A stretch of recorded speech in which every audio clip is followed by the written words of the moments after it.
Assalamualaikum warahmatullahi wabarakatuh. Selamat datang kembali untuk teman-teman semua. Tentunya jangan lupa untuk salam istimewa. Oke, pada kali ini kami akan memberikan sebuah topik baru untuk teman-teman tentunya, yaitu mengenai internalisasi passion atau bakat kita dalam menjalankan sebuah wirausaha ataupun bisnis. Nah, sebelumnya terdapat beberapa poin-poin yang perlu kita ketahui bersama, entah itu dari riset pasar, dari analisa bisnis, mencari ide bisnis, peluang bisnis, dan lain sebagainya.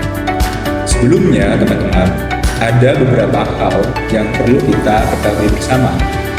Yang pertama, kita harus paham dulu apa sih sebenarnya tujuan kita dalam berwirausaha itu. Nah, yang pertama, kita perlu yang namanya menata niat. Mengapa demikian? Dikarenakan apabila kita mempunyai sebuah tujuan dalam bisnis itu ingin menjadi kaya, tentunya sebelum-sebelumnya pastinya sudah banyak yang menjadi pengusaha kaya, pengusaha sukses. Nah, sedangkan apabila kita menata niat menjadi seorang pengusaha, pedagang, tetapi ingin membawa kebermanfaatan untuk lingkungan kita, untuk sekitar kita, maka itu jauh lebih baik. Memang kita menjadi seorang pengusaha ingin mendapatkan sebuah profit, tetapi jangan lupa untuk dapat membawa kebermanfaatan untuk lingkungan sekitar kita. Dan yang kedua adalah filterisasi distraksi. Mengapa ini penting?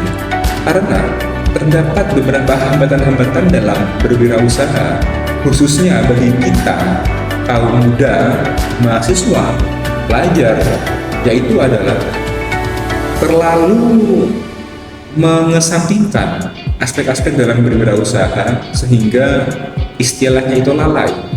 Apabila kita mempunyai sebuah kesibukan di dalam kampus, dan itu dapat membawa dampak bagi usaha kita. Nah, sehingga kita perlu adanya kebagian ataupun skala prioritas, baik itu dari segi akademik, organisasi, maupun bisnis atau usaha kita.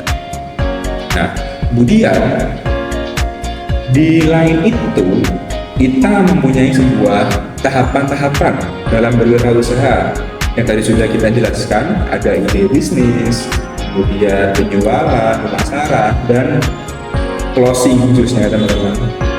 Nah, kemudian kita perlu mengetahui bahwasanya kenyataan di lapangan itu berbeda dengan teori yang kita pelajari di bangku perkuliahan, bangku persekolahan, ataupun bangku pendidikan yang pernah kita punya sebelumnya.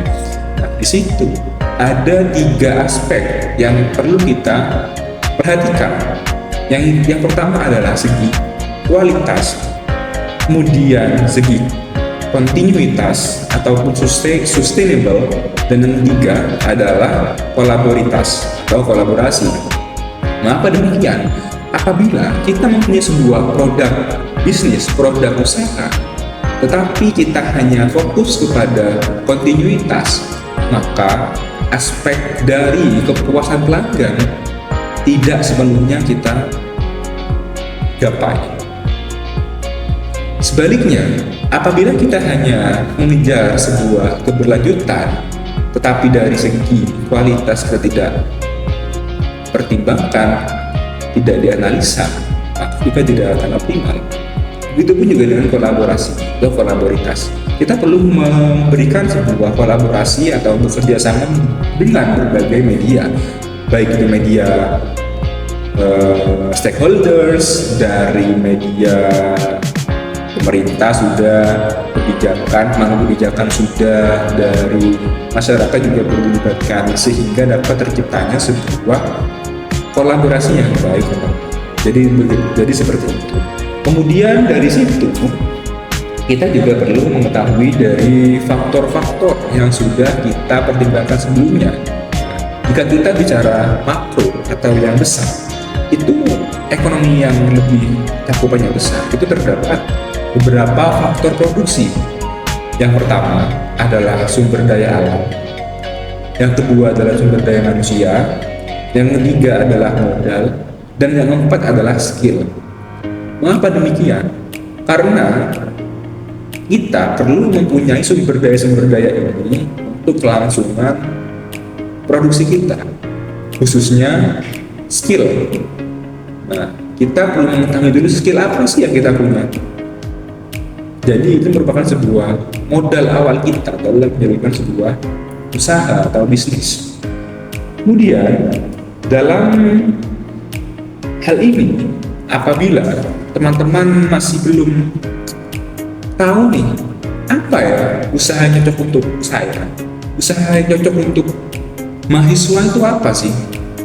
Nah, kita perlu mengetahui dulu target pasar yang hendak kita tuju itu siapa. Contohnya, saat ini kita seorang mahasiswa, tentunya kita membuat sebuah produk yang tidak jauh dari mahasiswa. Misalnya apa? Saya beri saran. Yang pertama adalah fashion, kemudian yang kedua adalah kuliner, dan yang ketiga adalah seni kriya. Mengapa demikian? Pastinya dari ketiga yang sudah saya jelaskan tadi tidak lepas dari mahasiswa, dan juga harga faktor produksinya juga tidak terlalu tinggi sehingga dapat disesuaikan oleh mahasiswa ke dalam usaha. Kemudian jika dalam hal ini kita juga tidak perlu untuk istilahnya alergi terhadap teknologi. Kita perlu yang namanya digitalisasi, teman-teman, yaitu menggabungkan antara usaha kita dan teknologi sehingga menciptakan yang sudah pernah kita gaungkan, yaitu adalah digitalisasi, teman-teman. Nah, supaya apa? Supaya tidak ketinggalan dengan zaman, teman-teman. Kemudian di situ perlu adanya pencatatan keuangan, baik itu dari segi input maupun output dalam sebuah transaksi. Sehingga dalam hal ini kita perlu yang namanya laporan keuangan, baik itu laporan arus kas, laba rugi, dan RAB. Nah, jadi dalam hal ini kita mempunyai sebuah quote, teman-teman, yaitu ada sebuah uang yang berlaku setiap masa, dan itu adalah ilmu dan keterampilan. Jika tidak memiliki keduanya, maka Anda tidak bisa membeli apapun. Terima kasih, salam istimewa. Wassalamualaikum warahmatullahi wabarakatuh.